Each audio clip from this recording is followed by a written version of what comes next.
Si tu veux du succès dans ce monde, attendre que les autres reconnaissent ta valeur est une perte de temps. Nicolas Machiavel l'avait compris il y a 5 siècles en écrivant Le Prince. Le pouvoir, l'influence, la victoire ne s'offrent pas, ils se prennent. Mais le monde de 1532, avec ses princes et ses complots de cour, est loin de nos réseaux sociaux, de nos open space compétitifs et de nos applis de rencontres. Alors, comment appliquer la sagesse brutale de Machiavel pour dominer aujourd'hui, dans ta carrière, tes relations, ta quête pour devenir la meilleure version de toi-même? Dans ce texte, je vais te donner 5 clés concrètes pour devenir un Machiavel moderne. Un homme stratégique, adaptable, respecté et surtout intouchable. Pas de blabla, pas de morale gentillette, juste des principes qui marchent, illustrés par des exemples tirés de l'histoire, de la pop culture et de la vraie vie. Prépare-toi à arrêter de jouer les gentils et à prendre le contrôle. La première clé, c'est de maîtriser l'art de la perception.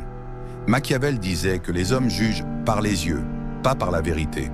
Aujourd'hui, ton image sur LinkedIn, X ou même dans la façon dont tu te présentes à un rendez-vous est ton arme la plus puissante. Les gens ne savent pas qui tu es vraiment et franchement, ils s'en fichent. Ils jugent ta posture, ton profil, ta poignée de main. Prends John F. Kennedy. En public, il était l'icône ultime, un leader charismatique, un mari parfait, un symbole de l'Amérique triomphante. En privé, il enchaînait les scandales, les liaisons, dont une avec Marilyn Monroe.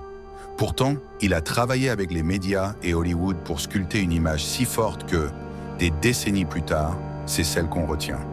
Toi aussi, tu peux façonner la perception qu'on a de toi. Sur LinkedIn, une photo professionnelle, une bio qui claque et des posts qui montrent ton expertise te placent au-dessus de la masse. Sur une appli de rencontre, une phrase d'accroche maligne et une photo qui dégage de l'assurance te font sortir du lot.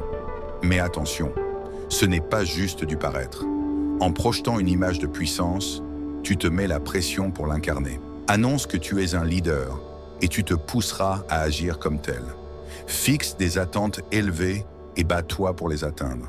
Si tu laisses les autres définir qui tu es, tu seras invisible.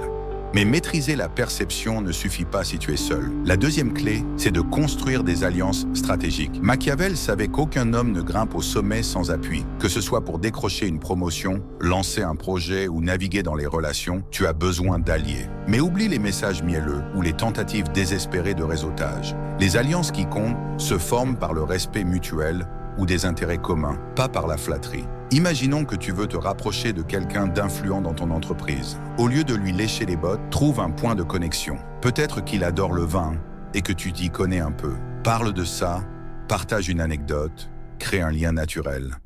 J'ai vu ça dans ma propre expérience. Une relation clé s'est bâtie parce qu'un mentor a remarqué la qualité de mon travail, pas parce que je l'ai supplié de m'aider. Une fois l'alliance formée, sois loyal. Machiavel méprisait les traîtres. Et il avait raison. Si tu abandonnes un allié dès que ça chauffe, non seulement il se retournera contre toi, mais tes nouveaux amis se méfieront de toi. Pourquoi te faire confiance si tu as trahi avant? Et sois sélectif.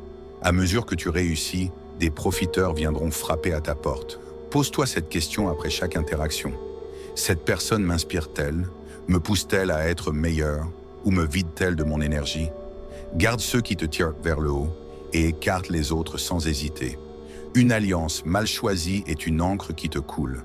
La troisième clé, c'est l'adaptabilité. Sois à la fois le lion et le renard. Machiavel disait qu'un leader doit savoir rugir comme un lion pour imposer sa force, mais aussi ruser comme un renard pour naviguer dans les situations complexes.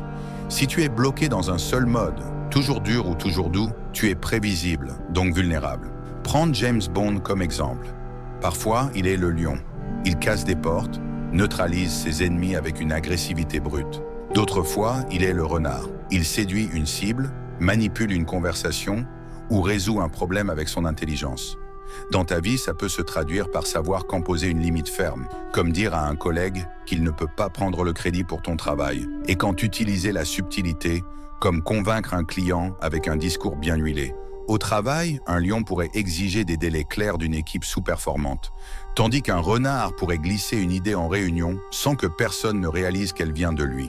La polyvalence est ton arme secrète. Travaille sur tes compétences, apprends à lire une pièce, à sentir quand il faut frapper fort ou jouer finement. Si tu ne sais qu'aboyer ou qu'apaiser, tu es une proie facile.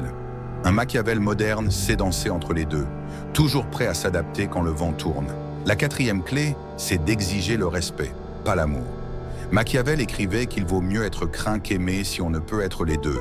Aujourd'hui, la peur brute peut te desservir. Elle te fait passer pour un tyran. Mais le respect, lui, est non négociable. Les gens ne te respecteront pas parce que tu es gentil ou que tu fais des compromis. Ils te respecteront pour ta cohérence, ta dignité, ta capacité à tenir tes positions. Regarde Atticus Finch dans « Ne tirez pas sur l'oiseau moqueur ». Il gagne l'admiration non pas en criant ou en intimidant, mais en restant droit, calme et fidèle à ses principes face à l'injustice. Dans une relation, une femme testera tes limites. C'est naturel. Si tu cèdes à chaque caprice, si tu te plies pour éviter le conflit, elle perdra tout respect pour toi. Au travail, si tu laisses un collègue ou un patron abuser de ton temps, tu deviens un paillasson. Comment gagner ce respect? Sois clair sur tes valeurs et tiens-les. Si tu fixes une règle, comme ne pas répondre aux emails après 20 heures, respecte-la. Si tu fais une promesse, tiens-la, même si ça coûte. Et garde ton sang-froid. Dans un monde où tout le monde s'enflamme pour un like ou un commentaire, l'homme qui reste impassible devient une montagne. Le respect n'est pas bruyant, il se ressent dans le silence, dans la manière dont tu portes tes principes. Enfin, la cinquième clé, saisis les opportunités sans attendre. Machiavel voyait la fortune comme une femme qui favorise les audacieux. Aujourd'hui, trop d'hommes restent paralysés, attendant le bon moment qui ne vient jamais. Tu veux changer de carrière, lancer une entreprise, parler à cette personne qui te plaît? Arrête de chercher un signe. L'action est ce qui sépare les gagnants des rêveurs.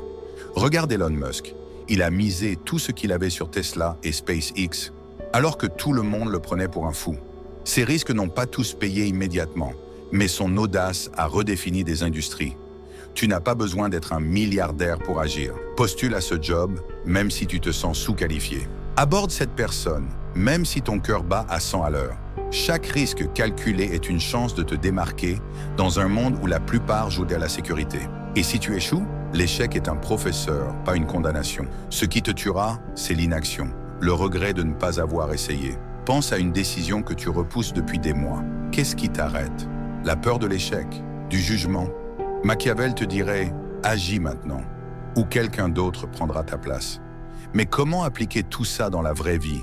Prenons des scénarios concrets. Au travail, imagine que tu veux une augmentation. Un Machiavel moderne ne va pas supplier. Il va d'abord soigner sa perception.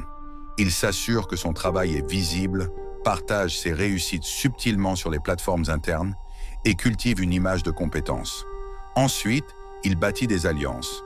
Il se rapproche d'un collègue influent, peut-être en discutant d'un projet commun ou d'un intérêt partagé. Quand vient le moment de négocier, il est le lion, direct, confiant, avec des arguments solides, mais aussi le renard, sachant quand flatter l'ego du patron ou reformuler sa demande pour qu'elle semble bénéfique pour l'entreprise. Il exige le respect en posant des limites claires. Il ne se laisse pas balader avec des promesses vagues. Et il agit sans attendre une opportunité parfaite, en demandant la réunion maintenant, pas dans 6 mois. Dans une relation, c'est pareil. Tu veux impressionner quelqu'un? Contrôle ton image dès le premier message. Sois malin, confiant, sans en faire trop. Construis un lien authentique, pas juste des compliments creux. Sois adaptable, parfois direct, parfois joueur. Tiens tes standards, même si on te teste. Et n'attends pas des semaines pour proposer un rendez-vous. L'audace paie. Ce qui relie toutes ces clés, c'est une mentalité. Celle de l'homme qui refuse d'être un pion. Le monde ne récompense pas les gentils qui attendent leur tour. Il récompense ceux qui sculptent leur image, tissent des réseaux solides, s'adaptent comme des caméléons, imposent le respect et frappent quand l'occasion se présente. Machiavel n'était pas un monstre, il était réaliste. Il comprenait que le succès demande de la stratégie, pas juste du talent ou de la bonne volonté. Alors, où en es-tu? Quelle décision repousses-tu? Quelle image veux-tu projeter? Qui sont les alliés qui peuvent t'élever? Pose-toi ces questions et agis. Un Machiavel moderne ne se contente pas de survivre dans ce monde, il le domine.